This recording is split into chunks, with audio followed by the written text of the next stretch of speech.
Ang model po ng aking inverter na ginagamit ay ito po, yung HDM 4.2M, 4.2 kilowatts po ang ating inverter at 24 volts.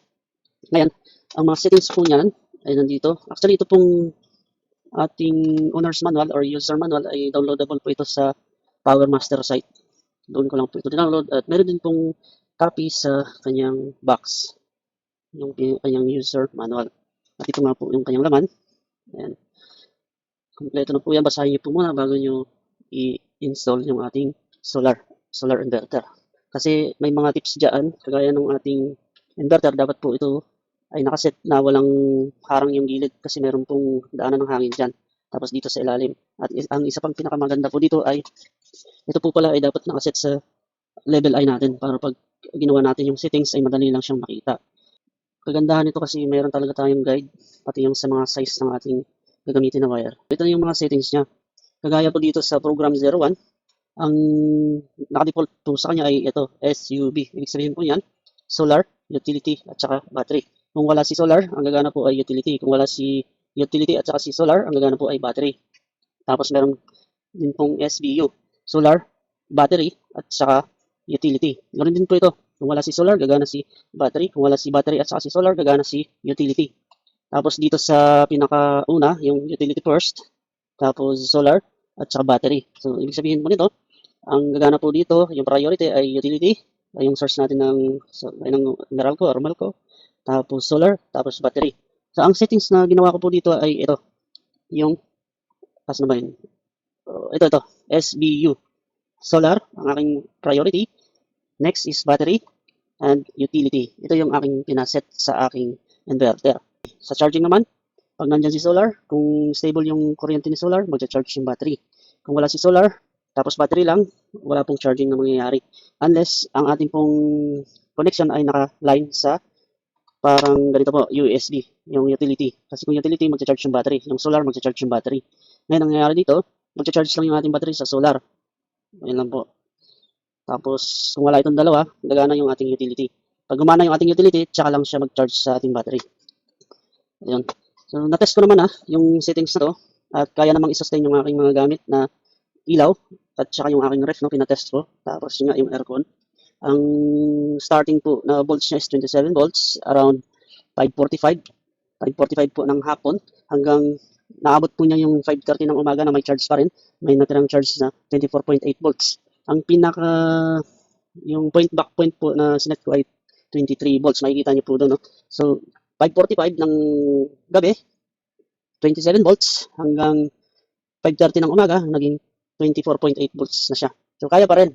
Okay pa rin siya. Pagdating po kasi ng 5:30, pag sikat ng araw, ay gumana na yung ating panel. Nag-generate na siya ng charge. Mamaya po, may update po dyan. Panoorin niyo lang po. Tapos, yun nga, dito po muna tayo. Yan ang ating settings, no? Yung SBU. Nakalagay naman po dito, solar energy provides power to the loads as first priority. Yung solar. Tapos, if solar energy is not sufficient to power all connected loads, pag hindi daw sufficient yung ating solar, battery energy will supply power to the loads at the same time. Yan, doon na papasok si battery. Ngayon, kung wala yung ating dalawa, utility provides power to the loads only when battery voltage drops to either low level, warning voltage, or the setting point in program 12. Yan yung program 12 na titingnan natin. So, ito na. Ang mga binago ko po dyan ay yung ating charging current, yung program 2. Ang charging current po ng ating battery, kasi 250 ampere siya, ang sinet ko po dyan ay 60 ampere. Dapat 60 ampere po ang ating charging current.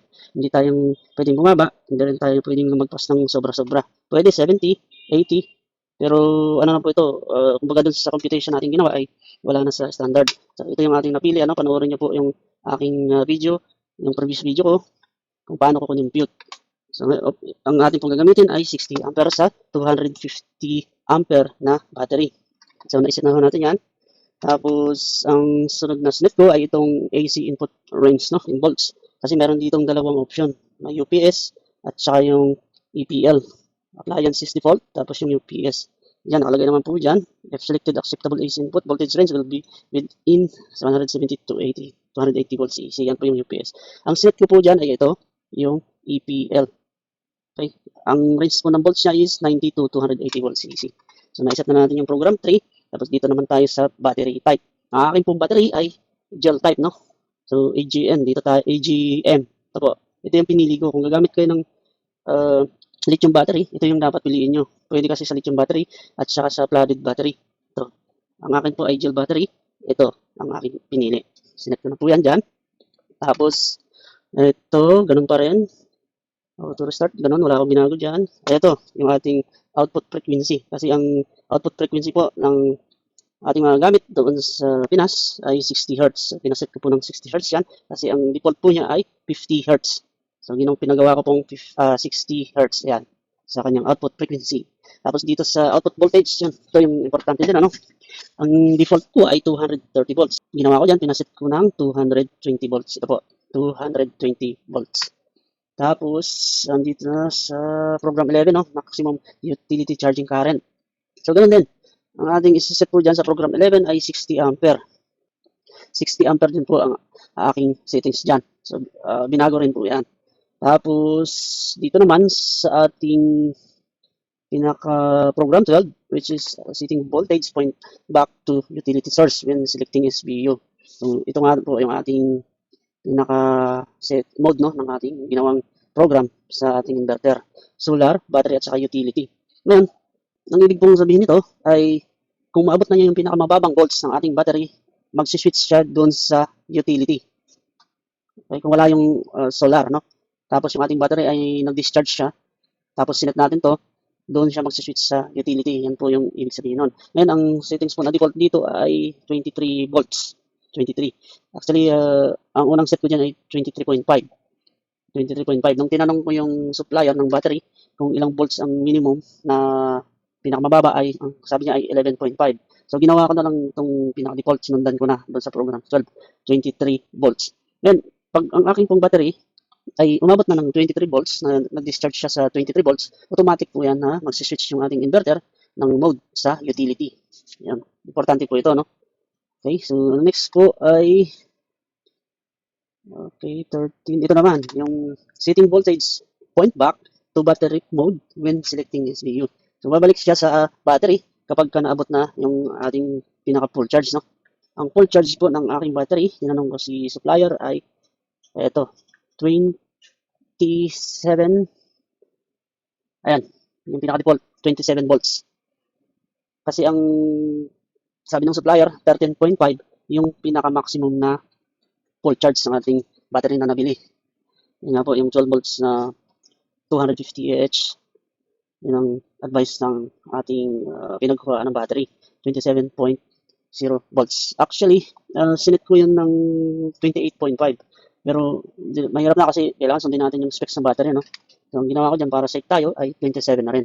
27 volts. Pag ang ating pong battery nag-charge na ng 27 volts, nabot na niya, yan na yung pinaka-full charge niya. Tapos, magpa-function na yung ating battery dyan according doon sa settings voltage point back to battery mode when selecting SBU. Priority. Yan. Kasi yung nga, solar first, tapos battery, at saka utility. Tapos, ano pa bang mga sinet natin dito? Dito ko kasi sa battery, yung settings, crucial po ito. Kasi pag hindi ko tama, lulubo yung ating battery. No? Doon mangyayari na ang battery ay nadideform, nasisira. Okay, so next, alarm con charge priority. Ito, yung charger source priority. Ang ginawa ko po dito ay ito, yung default SNU. Solar energy and utility will charge battery at the same time. Ito yung aking pinili. Mag-charge yung ating solar at utility sa battery. Yun. Tapos alarm control, hindi ko na binago yan. Ito, hindi ko na rin binago. Backlight control, hindi na rin. Dito sa ating mga settings, sa mga alarm, hindi ko na binago yan. Hindi na rin. Bulb charging, hindi na rin. Okay, routing charge, hindi na rin. Default na po, ang default po niya ay 27. Low cut voltage, hindi ko na rin binago po yan. Oh. Wala na akong binago dyan. Tapos itong battery equalization, pwede ko po baguhin ito in the future, pero bago po yung ating battery, kaya hayaan ko lang siyang ganyan. Okay. Equalization, ito, importante po ito, no? Yung program 37, grid tie operation. Ang inverter po kasi nito ay hybrid, no? Pwede siyang i-grid tie. So, ang pinaka-default po dyan ay off-grid naman. Ito, kailangan naka-off po ang ating program 37. Itong nakalagay dito, inverters operates only in off-grid mode. Solar energy provides power to the loads as first priority and charging second. Pagka naka-hybrid naman po tayo, ito yung naka-grid tie tayo dun sa naka-utility, no? Kumbaga, magbebenta tayo ng kuryente doon sa Romelco or Meralco or ano pa man. Ayan, yung excess energy. Okay, so ano pa ba? Ayan. So, yun lang. Yun lang po yung mga settings na importante, no? Na ginawa ko. Kasi kung hindi natin isiset yan, hirap na. Balik tayo dun sa update, no? Sa update ni Commander. Pakinggan natin yung mga update niya. 5:33 AM, nag-change na siya ng color coding na siya ng purple. It means, ang gumagana na ngayon ay panel. Nag-change na siya ng color. Hindi na po siya red. Red matigas. Purple na ang kanyang kulay dito. Kagabi is red. It means sa battery ang gumagana. Ito purple na siya. 5:33 AM nag-start na siyang sa panel. Ito na siya. Good morning. Time check tayo. Ang oras po ngayon ay 5:59. 5:59 pero nag-charge na po siya. Ang gumagana na po ngayon ay panel. Ito na po ngayon ang liwanag niya dito sa labas. Sa 5:59 AM. Pero nag-start na siyang gumana sa solar panel. Hindi na po yan sa battery. Solar panel na po ang gumagana. Ano yun, Jay? Purple. The color is purple na, hindi na siya color red. So, ibig sabihin ay panel na po yan ang gumagana. Ito na po yung display niya ngayon. Okay. Pero kanina chinek ko din yan. Ng mga 5:33 nag-start na talaga siya. 5:33 AM nag-start na talaga siyang mag-change ng sa panel na po. Ibig sabihin yun ay nag-charge na siya. Ayun, ang gumagana pala ay panel na. Ito na po yung display. So, pupuntahan naman natin yung battery. Ito yun. Ito yung battery niya. I-check natin kung iinit siya. Wala naman. Okay naman siya. Stable naman siya. Wala naman siya kung init. Wala naman. Okay naman. Yan po yung kanyang power balancer. As of 1:06 PM, ito po yung ang aking monitor sa solar inverter. 178 volts ang sa panel. Sa battery ay 27.1.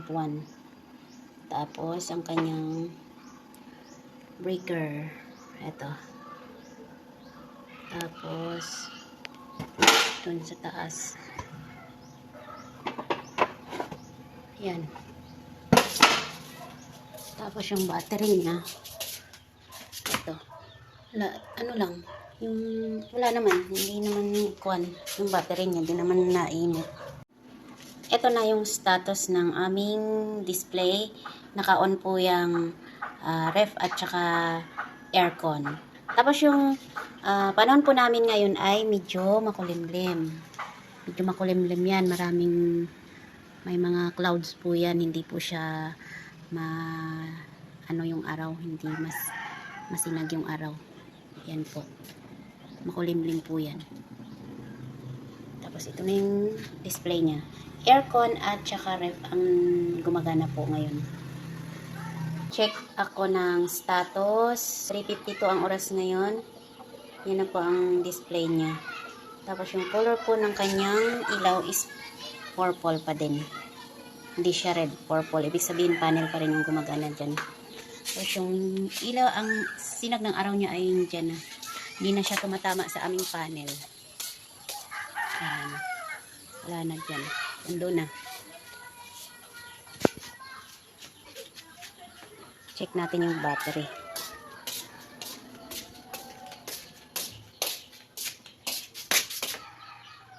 Hindi pa rin siya, hindi nainit.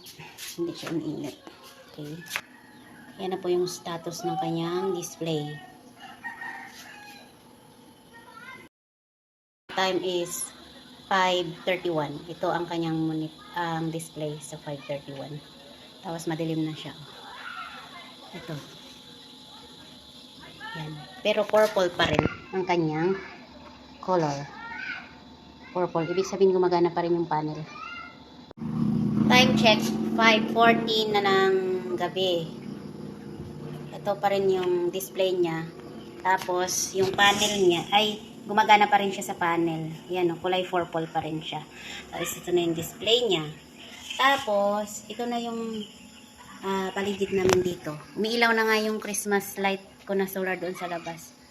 Pero gumagana pa rin yung solar panel namin doon sa taas. Pero dito ay medyo madilim na. Ito yung kanyang display. Ngayon, 5:40. Nag-alarm na po siya. Ibig sabihin, ang gagana na po ngayon ay ang battery. Ang oras po ngayon ay 5:45 na ng gabi. Yan na po yung pag nagpapalit po kasi siya ng color para ma-identify kung ano na yung gumagana, nag-alarm po yan siya. Ito na yan siya, color red na. Kulay pula na po yan. Yan. Tapos, yung paligid namin, ito, madilim na. Nagbukas na nga ako ng ilaw sa labas. Tapos, ito na siya, kulay red. It means, gumagana yung, ang gumagana na ngayon ay ang battery na. Kasi kulay red na. Kasi pag kulay purple, ibig sabihin, ang panel ang gumagana. Ito ay red, so battery na po yan. Malalaman mo naman kasi yan kung magpapalit siya dahil mag-a-alarm naman siya. Okay.